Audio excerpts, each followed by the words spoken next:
আসসালামু আলাইকুম। আশা করি সবাই ভালো আছেন। আজকের আমি আপনাদের সাথে অতি গুরুত্বপূর্ণ একটি বিষয় নিয়ে আলোচনা করব। আপনারা জানেন যে আমি 2014 সাল থেকে এসইও নিয়ে কাজ করছি এবং এই সময়কাল ধরে কাজ করতে করতে আমি একটি বিষয় দেখেছি যে 2014 সালে আমরা যেভাবে এসইওতে কাজ করতাম 2023 সালে এসে কিন্তু এখন আর সেই পদ্ধতিগুলি সঠিকভাবে কাজ করছে না। অর্থাৎ আমরা সেই সময় যেভাবে কাজ করেছি বর্তমানে কিন্তু কাজের অনেক স্ট্র্যাটেজিতে পরিবর্তন এসেছে। তো 2023 সালে আপনার এসইও স্ট্র্যাটেজি কেমন হওয়া উচিত আজকের ভিডিওটি এই বিষয়ের উপরে। তো ভিডিওটি না টেনে সম্পূর্ণ ভিডিওটি দেখার অনুরোধ রইল যাতে করে আপনি পুরো বিষয়টি ভালোভাবে বুঝতে পারেন এবং আপনার এসইও স্ট্র্যাটেজিতে এই পরিবর্তন করে আপনার বিজনেসকেও বা আপনার ওয়েবসাইটকেও গুগলের টপ পজিশনে র্যাঙ্ক করাতে পারেন। তো সবাইকে নতুন বছরের শুভেচ্ছা জানিয়ে শুরু করছি আজকের ভিডিওটি। আজকের ভিডিওতে আমি 5টি গুরুত্বপূর্ণ বিষয় নিয়ে আলোচনা করব। যে 5টি বিষয় আপনি যদি সঠিকভাবে আপনার ওয়েবসাইটে ইমপ্লিমেন্ট করতে পারেন তাহলে আপনার ওয়েবসাইট অবশ্যই গুগল সার্চ ইঞ্জিন রেজাল্ট পেজে আরও বেটার পারফর্ম করবে ইনশাআল্লাহ। ইইএটি, আমরা সবাই ইএটি সম্পর্কে জানি। 2014 সালে সর্বপ্রথম গুগল ইএটিকে ইন্ট্রোডিউস করে সার্চ কোয়ালিটি গাইডলাইনের সাথে। তো সেইখান থেকে আমরা জানতাম যে ইএটি খুবই ইম্পর্টেন্ট একটি ওয়েব পেজকে র্যাঙ্ক করানোর জন্য। কিন্তু 2022 সালে এসে গুগল তার এই কোয়ালিটি গাইডলাইনের সাথে কিন্তু আরেকটি ইকে যুক্ত করেছে। জি হ্যাঁ, এই ইটি হচ্ছে এক্সপেরিয়েন্স।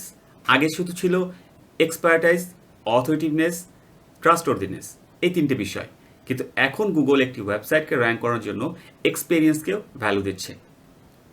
আপনাদের অবশ্যই মনে আছে ইএটি বলতে আমরা সাধারণত বুঝতাম যে গুগল একটি ওয়েবসাইটকে আসলে র্যাঙ্ক দিতে গেলে যে বিষয়গুলিকে লক্ষ্য করে, অর্থাৎ ওয়েবসাইটটি কতটি ভ্যালুয়েবল বা ওয়েবসাইটের কন্টেন্ট ইউজারদের জন্য কতটি গুরুত্বপূর্ণ, এই বিষয়গুলিকে দেখে সে তারপরে চিন্তা করে যে ওয়েবসাইটটিকে র্যাঙ্ক দিবে কি দিবে না। তো এই বিষয়গুলি ছিল মূলত ইএটির মধ্যে। এখানে যে এক্সট্রা অর্থাৎ এক্সপেরিয়েন্স, এটি দ্বারা কি বোঝানো হচ্ছে? এক্সপেরিয়েন্স দ্বারা বোঝানো হচ্ছে আপনার ওয়েবসাইটে একজন ভিজিটর যাওয়ার পরে সে যে কন্টেন্টটি পাচ্ছে এই কন্টেন্ট কোয়ালিটি কেমন, এই কন্টেন্ট কোয়ালিটি ভালো না খারাপ এর উপর ডিপেন্ড করে তার এক্সপেরিয়েন্স কেমন হচ্ছে। এই দ্বারা এই এক্সপেরিয়েন্সকে বোঝানো হচ্ছে। এখানে আপনি যদি ইমেজটি ভালোভাবে লক্ষ্য করেন তাহলে দেখবেন এখানে টি অর্থাৎ ট্রাস্টওয়ার্দিনেস এটি সেন্টারে আছে। এখানে এক্সপেরিয়েন্স, এক্সপার্টাইজ এবং অথরিটিভনেস এই তিনটি বিষয়ের থেকে মূল যে বিষয়টি সেটি আসছে ট্রাস্টওয়ার্দিনেস। অর্থাৎ তিনটি বিষয়কে যুক্ত করেই কিন্তু এই ট্রাস্টওয়ার্দিনেস বিষয়টি থাকছে। অর্থাৎ আপনাকে এই চারটি যে বিষয় আছে ইইএটি, এই চারটি বিষয়কেই পরিপূর্ণ গুরুত্বের সাথে আপনাকে দেখতে হবে এবং তাহলে আপনার ওয়েব পেজটি ভালো পারফরমেন্স করতে পারবে। এরপরে যে বিষয়টি নিয়ে আলোচনা করব সেটি হচ্ছে এআই কন্টেন্ট এবং টপিক্যাল অথরিটি। 2023 সালে এসে আমরা এআই কন্টেন্ট নিয়ে অবশ্যই সবাই চিন্তা অনেক বেশি করবে, এটি আমরা সবাই বুঝতে পারি। কারণ 2022 সালে আমরা দেখেছি যে সবাই এআইয়ের উপরে কতটা ডিপেন্ড হয়ে গেছে এবং এআই যে টুলগুলি এখন আছে আপনারা জানেন যে অনেক ভালো করছে। বিশেষ করে নতুন যে এআই টুলটি সম্পর্কে আমরা মার্কেটে কথা শুনছি চ্যাট জিপিটি, যেটি কিনা অনেক মাচ বেটার রেজাল্ট দিচ্ছে। সো এই জায়গাটাতে কিন্তু অবশ্যই আপনাকে এখন এআই কন্টেন্ট নিয়ে চিন্তা করতে হবে। যদিও বা আমি এটি কখনোই বলবো না যে হিউম্যান রিডেবল কন্টেন্ট বা হিউম্যান রিটেন কন্টেন্টের ভ্যালু কমে যাচ্ছে, এটি কখনোই না। কারণ এআই কন্টেন্টকেও কিন্তু আপনার হিউম্যান টাচ দিতে হয়। কারণ এআই কন্টেন্টটি হিউম্যান টাচ দেওয়ার পরেই সেটি আরও বেশি ভ্যালু পাবে। তো এই জায়গাটাতে আসলে আমি বলবো যে 2023 সালে অবশ্যই এআই কন্টেন্ট বা এআই টুলসের ভ্যালু অনেক বেড়ে যাবে। এর পাশাপাশি টপিক্যাল অথরিটি, এটা কিন্তু খুবই গুরুত্বপূর্ণ। কারণ আপনি যখন একটি ওয়েবসাইট তৈরি করবেন আপনার ওয়েবসাইটের কিন্তু টপিক্যাল অথরিটি যদি গ্রো না করে সেক্ষেত্রে কিন্তু আপনার ওয়েবসাইটটি কখনোই ভালো করতে পারবে না। এখানে টপিক্যাল অথরিটি বলতে কি বোঝানো হচ্ছে?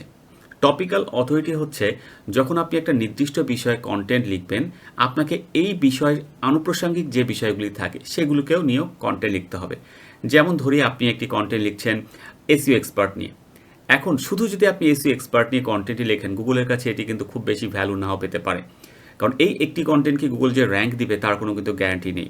কারণ এখানে আমি যদি এভাবে বলি যে ওয়েব পেজ যদি আপনি লক্ষ্য করেন যে এসইও এক্সপার্ট নিয়ে হয়তো গুগলে আপনি সার্চ করলেন, সার্চ করার পর দেখবেন যে ফার্স্ট পেজে যে রেজাল্টগুলি আসছে সেখানে অন অ্যাভারেজ সব কন্টেন্টই অলমোস্ট সেম ধরনের দেখবেন লেখা চলে আসবে। বা সেখানে যারা র্যাঙ্ক করছে তারা দেখলো যে টপিকগুলি নিয়ে কথা বলছে, আপনি যদি সেম টপিকগুলি নিয়ে কথা বলেন তাহলে কিন্তু গুগল আর নতুনভাবে আপনাকে চেনার কোনো সুযোগ পাচ্ছে না। তো এর থেকে আপনাকে ডিফারেন্ট কিছু চিন্তা করতে হবে, এবং সেই ডিফারেন্টটা কী হবে, সেটা হতে পারে যে আপনি নতুন কোনো টপিক নিয়ে আলোচনা করছেন যেটি এই এসইও রিলেটেড, অথবা এটি হতে পারে আদার্স কন্টেন্টগুলিতে যে বিষয়গুলি নিয়ে আলোচনা করা হয়নি সেই বিষয়গুলি আপনি এখানে যুক্ত করেছেন। এখানে আপনি একটি কন্টেন্টকে ফ্রুটফুল করার জন্য যখন আনুপ্রাসঙ্গিক আরও 5টি বিষয় নিয়ে আলোচনা করবেন, যেমন আমি একটু আগে বললাম যে আপনি যদি এসইও এক্সপার্ট এই শব্দটিকে ধরেন একটা কিওয়ার্ড এবং এর উপরে আপনি একটি কন্টেন্ট রাইটিং করেন, এখানে আপনি আরও গুরুত্ব বাড়ানোর জন্য কন্টেন্টটির সাথে বেস্ট এসইও এক্সপার্ট কারা তাদের নিয়ে কথা বলতে পারেন, অথবা 2023 সালে এসে বেস্ট এসইও এক্সপার্টকে এই বিষয়ে আলোচনা করতে পারেন, বা একজন বেস্ট এসইও এক্সপার্ট হতে গেলে কি কি গুণাবলী থাকতে হবে এই বিষয় নিয়ে আলোচনা করতে পারেন। তো এই সকল বিষয় কিন্তু কেন্দ্রীভূত হয়ে একটি টপিক্যাল অথরিটি তৈরি করছে। তো আপনাকে এই বিষয়টি মনে রাখতে হবে, টপিক্যাল অথরিটি 2023 সালে খুবই গুরুত্বপূর্ণ একটি বিষয় হবে আপনার ওয়েব পেজকে র্যাঙ্ক করানোর জন্য। পেজ স্পিড, যেটিকে কোনোভাবেই আমরা অবহেলা করতে পারি না, কারণ পেজ স্পিড সবসময় গুগলের কাছে আমি বলবো যে একটি টপ অফ দ্য লিস্টের একটি বিষয়, যে বিষয়টিকে সে গুরুত্ব দেয়। এখানে পেজ স্পিড বলতে মূলত আমি বোঝাচ্ছি একটি ওয়েব পেজ মোবাইল ডিভাইসে কতটা ভালো পারফর্ম করছে। আমি আবারও বলছি, আমি এখানে মোবাইল ডিভাইসকে বেশি ভ্যালু দিচ্ছি ডেস্কটপের তুলনায়। কারণ হচ্ছে গিয়ে মোবাইল ডিভাইসটি আমরা জানি যে গুগল কিন্তু ফার্স্ট ইন্ডেক্স হয় মোবাইল থেকে। সো এই যে মোবাইল ইন্ডেক্সটা হচ্ছে, এখানে যদি মোবাইল ডিভাইসে আপনার পারফরমেন্সটা খারাপ থাকে তাহলে কিন্তু আপনার ওয়েব পেজ কখনোই ভালো করতে পারবে না। তো আমি এখানে অবশ্যই আপনাদেরকে সাজেস্ট করব 2023 সালে আপনারা যারা কাজ করছেন অবশ্যই এবং অবশ্যই আপনারা আপনাদের ওয়েব পেজকে মোবাইল স্পিডটাকে ডেভেলপ করার চেষ্টা করুন, কারণ মোবাইল স্পিডটি ভালো হলে এমনিতেই দেখবেন আপনার ডেস্কটপ স্পিড অনেক ভালো চলে আসবে। তো এটি খুবই গুরুত্বপূর্ণ।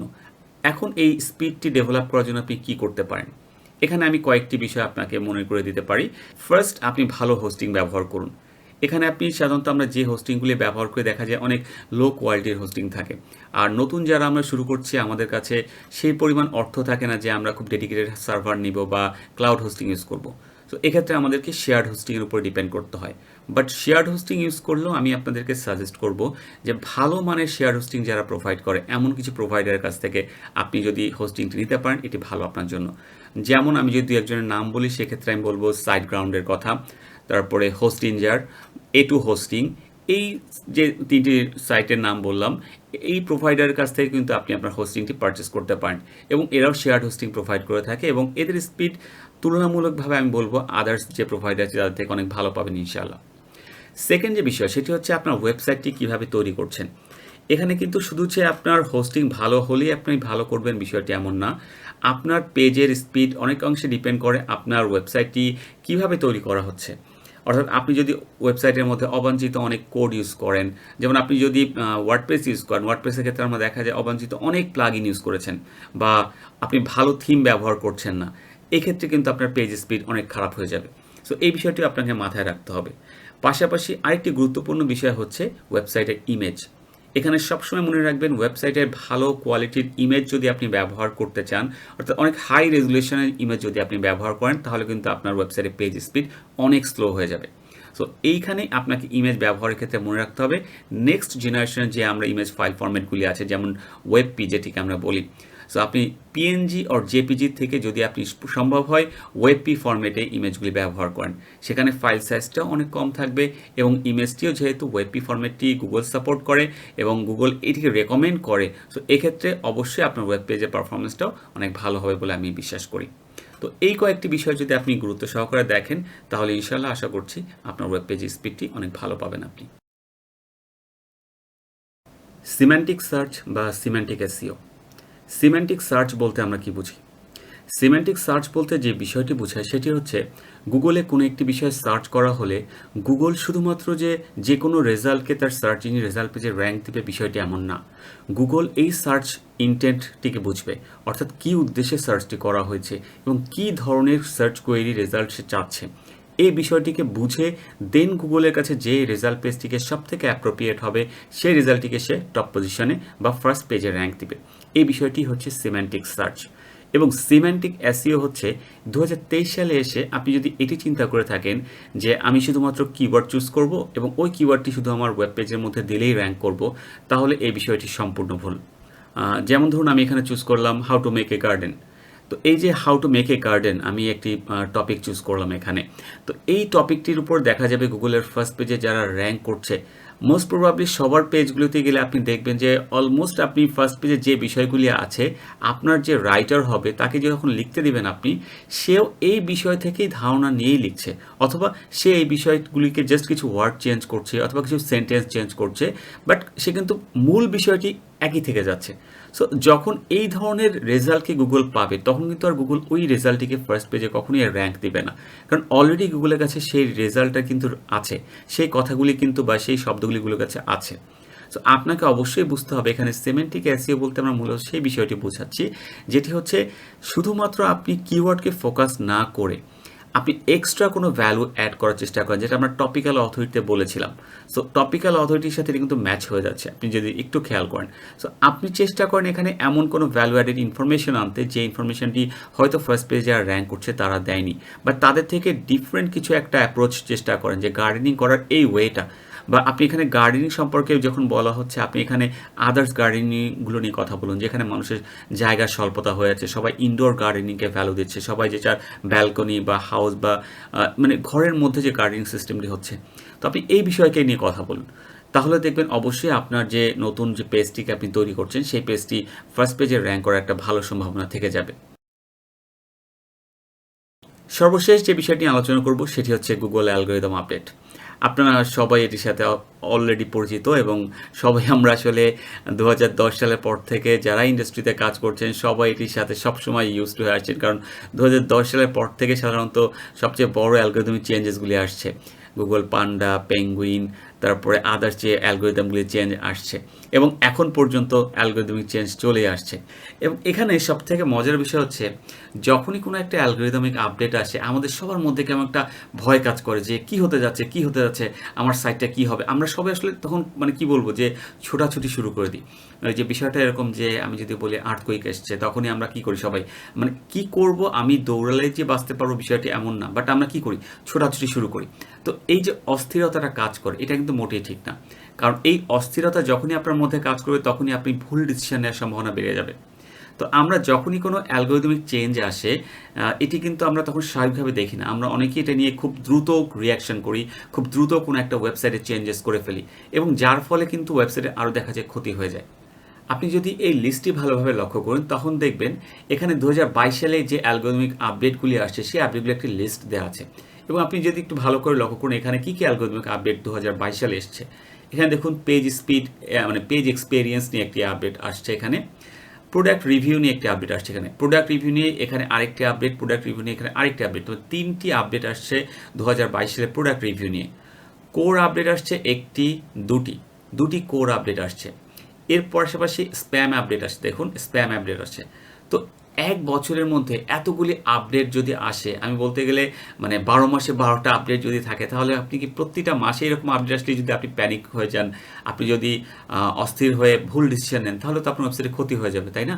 তো সেক্ষেত্রে আমি অবশ্যই সাজেস্ট করব আপডেট এটি চলমান একটি প্রক্রিয়া, অ্যালগরিদমিক আপডেট এটি আসবে। তো এই আপডেট আসলে আমাদের প্যানিক না হয়ে আমার মনে হয় যেটি করা উচিত সেটি হচ্ছে আপনি একটু ওয়েট করুন, অর্থাৎ মিনিমাম 1 সপ্তাহ বা 15 দিন আপনি দেখুন। একটি অ্যালগরিদমিক আপডেট আসলে ইন্ডাস্ট্রিতে এটা নিয়ে অনেক কথাবার্তা হয়, আসলে এই অ্যালগরিদমিক আপডেটটা কেন আসছে, কি প্রবলেম হচ্ছে বা কাদেরকে টার্গেট করা হচ্ছে অ্যালগরিদমিক আপডেটের মধ্যে, কারা ক্ষতিগ্রস্ত হচ্ছে, এই বিষয়গুলো আপনি একটু ফলো করুন। এরপরে এই বিষয়টি নিয়ে আপনি মানে আমি বলবো প্রপার রিসার্চ বা অ্যানালাইসিস করা হলে দেন মিনিমাম 15 দিন বা আরও বেশি সময়ের পরে যে আপনি নিজে সিদ্ধান্ত নেন যে আপনি এখন কি করা উচিত বা কি করবেন। এর অ্যালগরিদমিক আপডেটে আপনার ওয়েবসাইটে কোনো ক্ষতি হলো কি হলো না এটি বোঝার একটি ভালো উপায় কিন্তু হচ্ছে আপনার ওয়েবসাইটের ট্রাফিক দেখুন। আপনি আপনার ওয়েবসাইটের গুগল সার্চ কনসোল এবং গুগল অ্যানালাইটিক্স এই দুটি দেখলে কিন্তু আপনি ভালো মতো বুঝে যাবেন যে আপনার ওয়েবসাইটে এই অ্যালগরিদমিক আপডেটের ফলে কোন ধরনের ইফেক্ট পড়েছে। তো এই টুলগুলি কিন্তু আপনি ফ্রিতে ব্যবহার করতে পারছেন এবং এই টুল ব্যবহারের ফলে কিন্তু আপনি খুব দ্রুতই আপনার ওয়েবসাইটের এই ধরনের চেঞ্জেসটা বুঝতে পারবেন। তো আমি আবারও সাজেস্ট করব 2023 সালে অ্যালগরিদমিক আপডেট অবশ্যই আসবে, কিন্তু এই আপডেটে আমরা প্যানিক না হয়ে আমরা ধীর স্থিরভাবে সময় দিব। আমরা আগে দেখব যে আপডেটটি কী নিয়ে এসছে এবং আপডেটটি কাদেরকে টার্গেট করছে, এবং তারপরে আমরা যথাযথ আমি বলবো রিসার্চের মাধ্যমে আমাদের স্টেপ গ্রহণ করব, যাতে কিনা আমাদের ওয়েবসাইটের কোনো ক্ষতি না হয়। তো আশা করছি আপনি বুঝতে পেরেছেন 2023 সালে আপনার এসইও স্ট্র্যাটেজি কেমন হওয়া উচিত। ভিডিওটি ভালো লেগে থাকলে লাইক করতে ভুলবেন না, এবং আপনার যদি কোনো বিষয় জানার থাকে অবশ্যই আমাকে কমেন্টের মাধ্যমে জানান। আমি চেষ্টা করব আপনার প্রশ্নের উত্তর দেওয়ার জন্য।